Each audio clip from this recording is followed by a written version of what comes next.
What's up, guys? This is your boy TGK here, and I want to talk about the Dallas Mavericks today, and more specifically, Jason Kidd and the approach that he has towards this team, and why I think it's probably the most genius approach that there is. Anyway, let's go and get that started.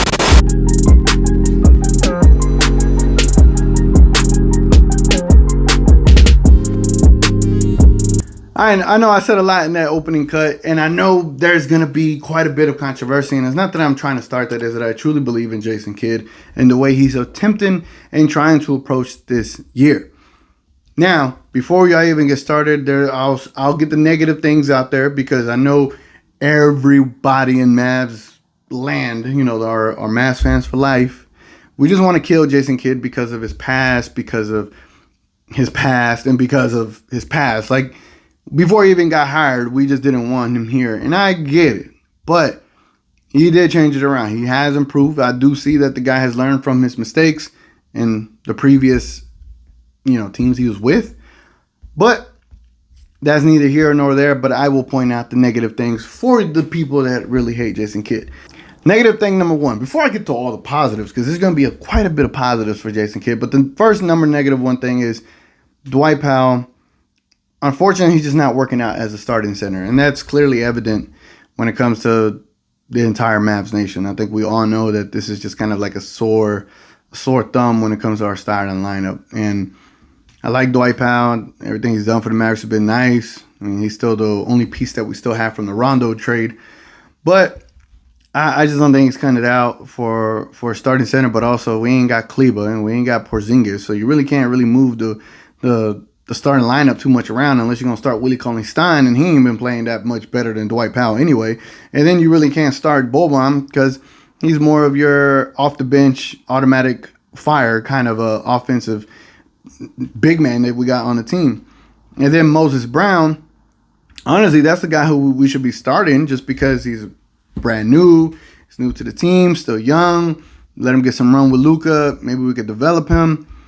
So that's kind of like the one negative that I do have to say about Kidd is that the way he's approaching it, which I'm going to get to, which is a positive, the way he's approaching things as like in a development way for Luka, we're kind of not doing that for our bigs, hence Moses Brown, where I do think he should be started. The next negative thing is, what's the other negative thing that I have for I don't have any other negative thing other than Dwight Powell. Now, we can't really talk about Kristaps Porzingis because this is not the purpose of the video today, but I will say that him being out this early in the season for this amount of time is a little annoying, and I've been on the KP train, and that train, I'm getting close to really jumping off of it like I am in an Apex game because I don't know what the deal is. I'd really like to see him play more. Your best ability is obviously your availability. I know you've heard that from somewhere, and it's a head scratcher sometimes, and I do hope the best for him. I hope that he could really come back and be that factor, that X factor that I wanted him to be for this team to go to where we need to go. But it's not looking like that right now, and it's pretty difficult. But the Mavs doing pretty well without him in that time span. Now, let's get to the positive things of Jason Kidd and why I think we need to change this narrative of all the negative things that we have been throwing onto Kidd and the way he approached this team. And I do think it's going to take a while. I think it's going to take a while to get the majority of the Mavs fan base on his side. Because us as Mavs fans, we need to see you more to grow a liking to you. And when Jason Kidd was here as our point guard, I've never heard of all the negative things that we heard about him. Obviously, he wasn't a coach then. But even then, I didn't hear about his other issues back 20-something years ago. But when he became our coach, man, everybody wanted to dig it up, right? And we're stuck on that. There's certain Mavs fans that are just stuck on the fact that it's Jason Kidd. And I originally would have loved to have Mosley here as head coach, even Silas, but he left the year prior. But at the end of the day, you got Jason Kidd, and the whole idea is for him to develop Luka. He has brought Igor, if I'm saying his damn name right, and he has brought other coaches that are with Dudley. He's kept our boy Armstrong. He's kept Sham God. And he brought these other two coaches. I just can't remember the names. But his coaching staff is very diverse. And the way that he's approaching it is very team-friendly versus how it was with Rick Carlisle. And I know I'm kind of getting away from what I want to get to, but I'm going to get back to it now, right? So all the negative things that we want to say about Jason Kidd are kind of the positive things that you hated about Rick Carlisle. And I'm not talking about personal things. I'm talking about how the way he coaches and how he is as a coach of this team. The way he talks about his players as far as creating the council, which is hilarious, but also completely different from what it was like with Rick Carlisle. The way he talks about his players, where he talks about Jalen Brunson and how he's been playing recently for Luka, and the way he's kind of direct about Luka not being able to sustain the way he would normally play, being the main ball handler 95% of the time. They wouldn't survive an 82-game season, and that we need to get a ball handler to take the ball off his hands. Also, he's developing this team to be able to rely on themselves without Luka and be able to move the ball. You see DFS having opportunities to post up and kind of take the ball to the goal. Sometimes he'll cause a charging, but it's development, right? Tim Hardaway Jr., he gets those opportunities. Brunson, he's getting those opportunities for sure. And early on, KP was getting those opportunities. And I get that early on, the whole offensive efficiency issue, or where we're ranked, is a problem for everybody because we were number one not too long ago. And that's because Luka was younger than he is now and was filled with energy and was able to do everything that we needed him to do for the majority of the time. But now he's coming off of an offseason where he was playing nonstop in the World Cup, or in the Olympics, right? World Cup. In the Olympics. And he only had like a month to 2 months off, and then he got to ramp it back up. So, and he's also coming into this year in his normal, beginning of the year slump. And Jason Kidd is still 5-3 right now, right? We're 5-3. 5-3 with all those things that our offense isn't good. KP is out. Kleber is out. Bullock got hurt. Luka ain't playing that great. There's another thing, the Luka thing, right? Luka's not playing that great. This is what we expect in the early season compared to last season. But also the rules changes allows the players to be a little bit more physical. Also, this is another year where players know how to play Luka a little bit better. So the defense, I will say, has been a lot better on Luka in conjunction with his poor shooting outages right now, right? In conjunction with him being pretty exhausted, because they said that on one of the broadcasts of the day. So there's so many things to Luka. It's going to take him a while to him finally get back into the NBA shape and get going. But to be 5-3 with all of these issues, and you want to harp on Jason Kidd being a bad coach. The sign of a good coach is to be able to deal with all those issues and still win. Yes, we lost to the Nuggets. Yes, we lost to the Hawks. And yes, we lost to the Heat. The Heat is a very formidable team. They got about like 8 bona fide starters / big time role players on that team. We got about 2 to 3, right? The Hawks, they have a solid team. They were at home opener. It is what it is. And the Denver Nuggets, we were coming off of a back-to-back, and even Bombon mentioned how we didn't come into that game with a bunch of energy. We're kind of exhausted from the previous game, and that they learned from that experience going into this back-to-back with the Heat and then the Spurs.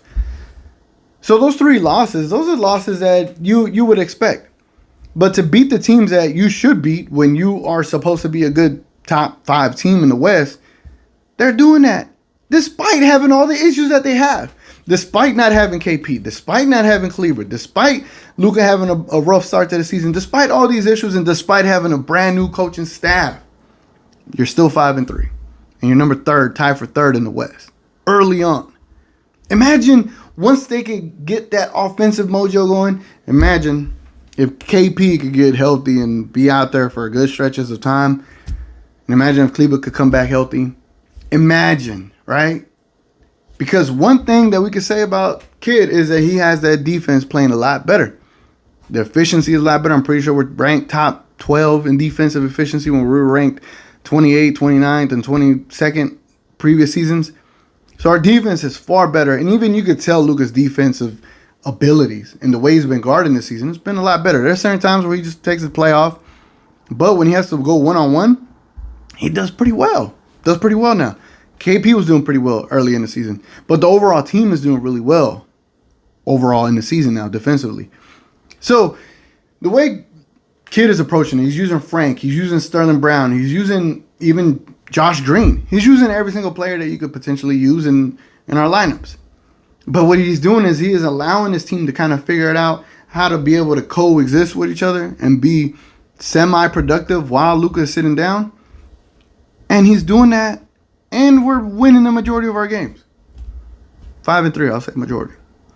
So I just wanted to come on here, make a video to help stop and change this damn narrative of all the negativity that we got on Jason Kidd. It's barely 8 games. It's hella early in the season. Just like he told our buddy Nick Angst did, I think, that, you know, he feels sorry that Reggie Bullock wasn't given more time, that this isn't instant oatmeal, that you got to let it cook some.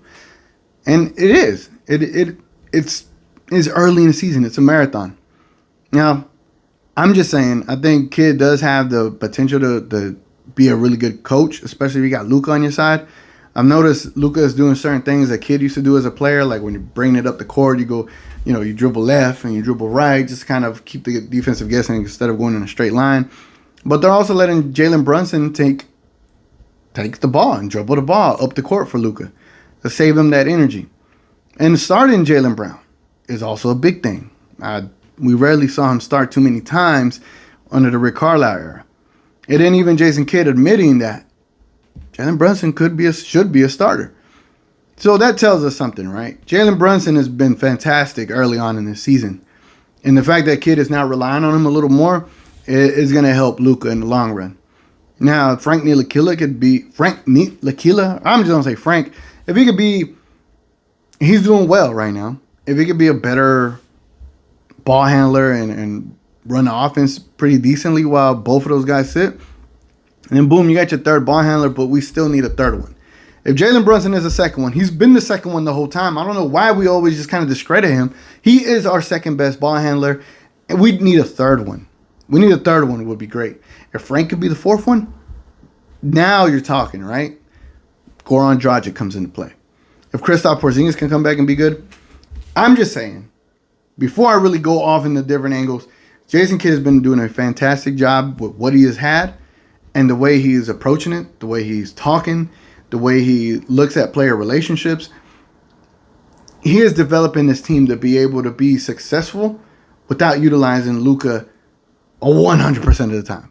If we could utilize Luka to like 88, 90% versus the 97 to 100% that he normally has been, this is going to pay dividends for Luka in the long run when it comes to the playoffs. Jason Kidd is thinking about the long picture, the big picture. Like whenever you get into corporate America, they always tell you about the big picture. Kidd is looking at the big picture.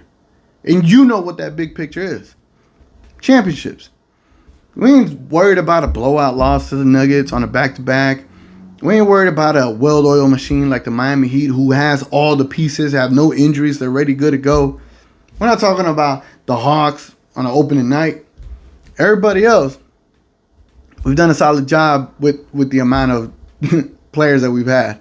And we also played the Heat pretty well in the first like 3.5 quarters. So I'm just saying, guys, I know we're quick to want to hate Jason Kidd, but you have to look at it. I'm a little biased, but you have to look at it a little unbiased, a little more objective, and see that, damn, Jason Kidd is doing a kick-ass job in his first 8 games with what he's had. And if you look at Rick Carlisle, we can't say the same with his team. Anyway, guys, been your boy TGK. Please comment down below. Let's talk about it. See you if you agree with me or disagree with me. I'll be in there in the comments below to talk about it. Anyway, guys, been your boy TGK. I'm going to catch y'all on the next one.